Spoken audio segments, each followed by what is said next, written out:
สบายดีทุกคนมื้อนี้มาหูดเขาวยามเสาร์มึงแค่ของคอมันหนาวทั้งลมทั้งหนาวโอ้ยเบิ่งบรรยากาศยามเสาร์ลงหูดเขาขาบเสาพี่น้องเอ้ย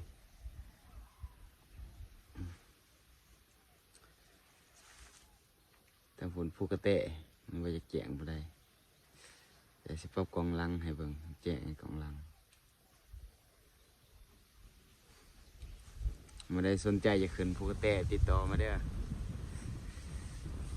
งานเดือน2ค่ะนั่นสิขึ้นพี่น้องเอ้ย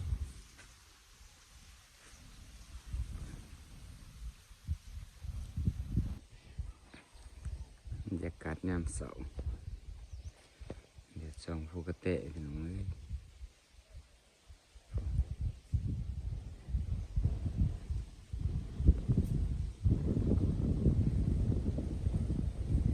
ผู้ใดสนใจอยากมาขึ้นมาลินภูกระเตะ